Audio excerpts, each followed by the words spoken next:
Hey everybody, JV Girl checking in again.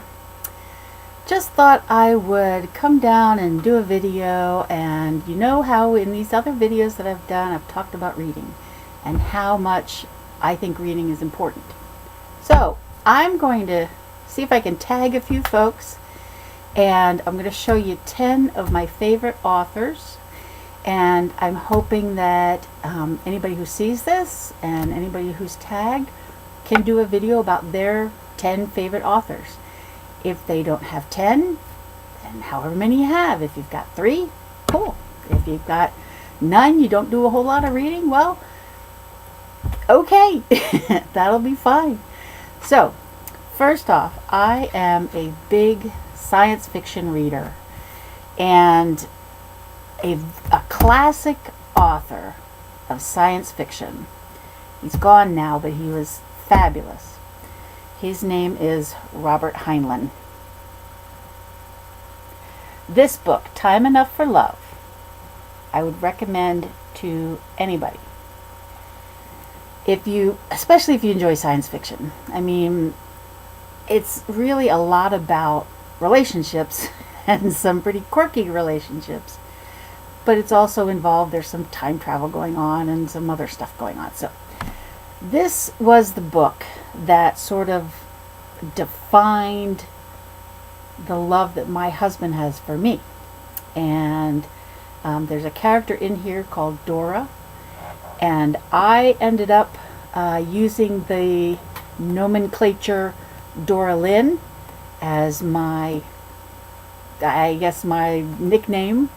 And so, because the love the main character has in here for Dora was just amazing. So, Time Enough for Love, Robert Heinlein. Number 1. Number 2, classic. You really can't talk about authors and science fiction or fantasy without talking about Tolkien or Tolkien. You know, I read this way back when I was an early teenager, and I even remember, I think it may have been 7th grade, when during one of our, you've got to do a book report. There's a young woman who did a book report on, she was a kid, she did a book report on The Hobbit, and I thought, well, that sounds pretty stupid. What do you mean Hobbit? It's supposed to be Hobbit. What's that? So it took me a few years later before I actually read The Hobbit, and of course it was in my later teen years, early high school, really started getting into that kind of stuff, because had a pretty wild fantasy life in my head with all sorts of creatures and all sorts of stuff, nothing weird, just, good old fantasy, dwarves and wizards and that sort of thing. So got into that.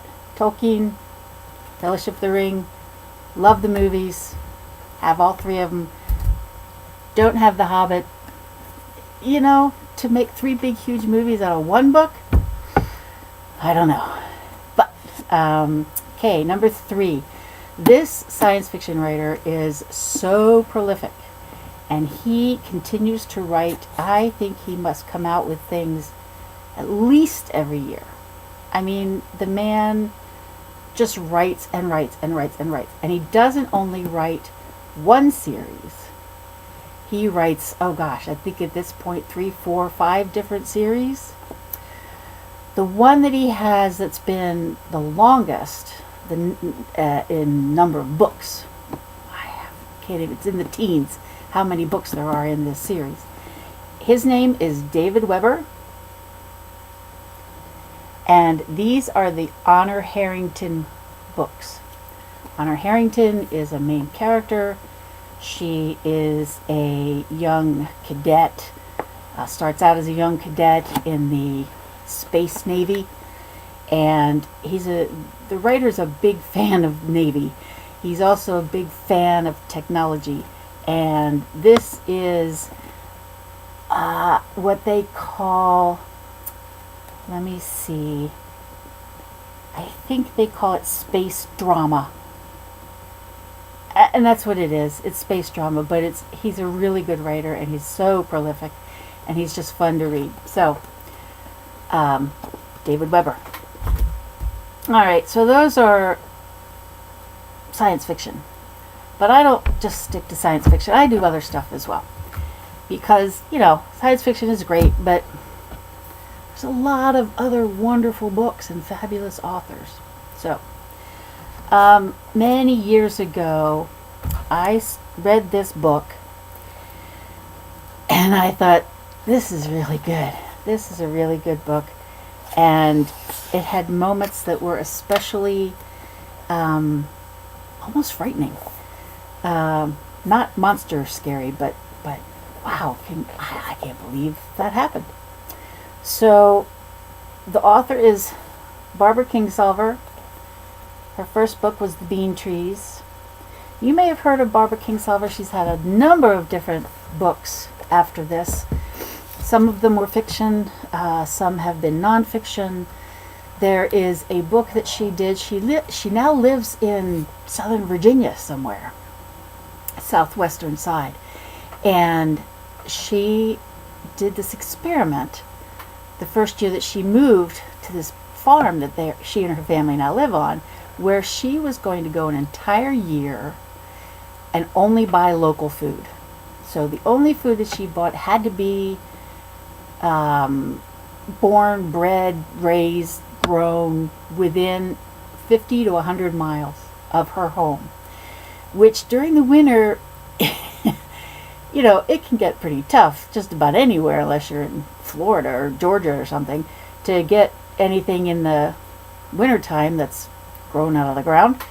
So I wish I had the name of that book. I will get it for you, and I will have it somewhere, and either at the bottom of this or in a next video. But check out Barbara Kingsolver, and terrific book.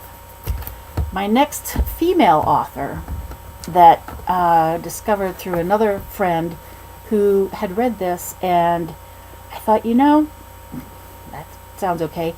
I loved the book and the movies, Little Women. Well, this author, Geraldine Brooks, she did this book. It's called March, and this was a book about the father in the story Little Women. Well, as you may know, the father in Little Women wasn't even in the book. He had joined the army, I think, and was a doctor in the army, and so was fighting in the Civil War. He wasn't even in Little Women. So Geraldine Brooks, she took that idea and she went and wrote this book about him and what he was doing during the time that the Little Women was set in. So this was really good, and she's written a couple of others after this, and I've enjoyed them very much, so I would get all of hers. Another woman writer was a journalist and a columnist for a bunch of years, and I really enjoyed her, and I was kind of jealous and envious, and I was a journalist for about 7 years, and local tiny papers, Western Virginia, and weekly newspaper, and a little bit of a daily newspaper, but I was still a journalist. I was still doing the same thing that they all did. I was chasing the cops, I was going to courts, and I was covering school boards and all that sort of thing. So this author was a journalist and columnist for many, many years, and then she decided, as many journalists do, I think we get into journalism because we really want to be fiction writers, but they don't pay you to be a fiction writer, and so you can earn a living writing by being a journalist. So, Anna Quindlen. Great, wonderful, and very pretty. This book, I think, is, if not her first, it was real close to her first. And I picked her up because she was a journalist, and she then went into fiction writing. So, also very, very good read. All right, now on to the men writers. I think that was number 6. That was 6. So on to number 7. This author died after having done 3 novels it was a series, very, what's the word, controversial, and sometimes very difficult to read. Some of the subject matter that he got into was very hard to read. But he's great, and we did lose someone who had a great talent when we lost Stieg Larsson. You know him by The Girl with the Dragon Tattoo, and the other two books that he did, Girl Who Kicked the Hornet's Nest, and what's the other one? I can't remember what the other one is. So, good read, very intense. If you want to get into something that's really intense and it grips you, and you will stay there, and you will read all three books the same way, just like this. Stieg Larsson, Girl with the Dragon Tattoo. Another very intense writer, but really, really good. Really good. This is number 7. No, this is number 8. Number 8, Wally Lamb. This first one, I know this much is true, was so intense. And it starts out really intense because it starts out with these twin brothers. And the one is losing a bit of his mind. And he goes into a library, I believe, and gets all up into the Bible, and he's feeling very negative about himself. So he read, of course, the verse that says, "If your right hand offend thee, cut it off." Well, he's in the library, and that's what he did. So that's the way it starts. That's the beginning of the book. And you see, it's going on, 900 pages. So that's the way it starts. Very intense, very good. He's written 3 other books, I believe. And I've read them all, enjoyed them all very much. Number 9.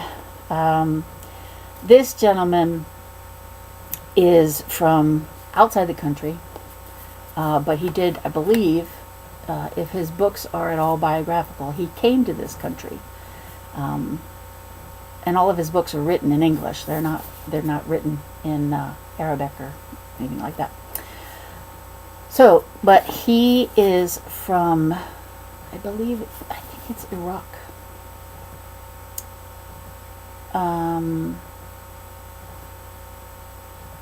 Anyway, his name is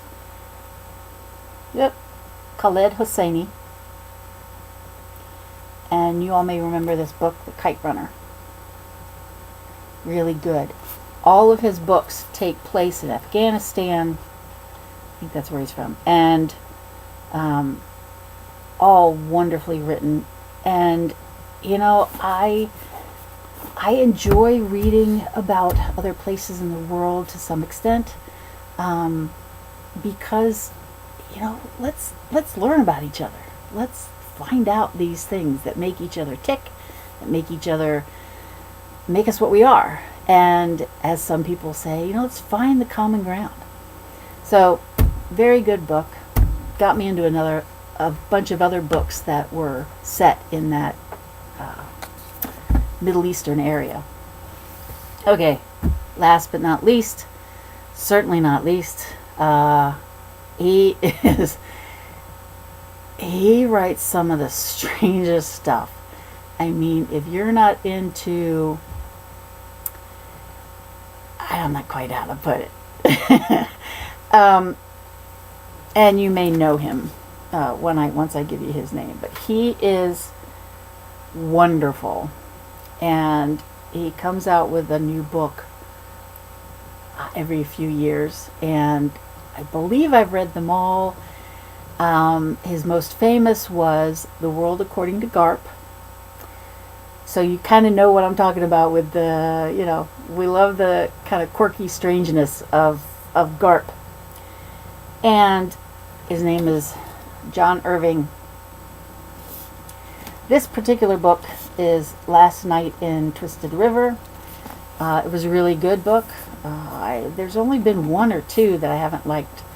Lion of the Circus, I think, was one, and Water Method Man. It was just, I don't know. One of the ones that had some of the strangest stuff in it, most people would call it strange, I guess it's kind of quirky, was Setting Free the Bears. But,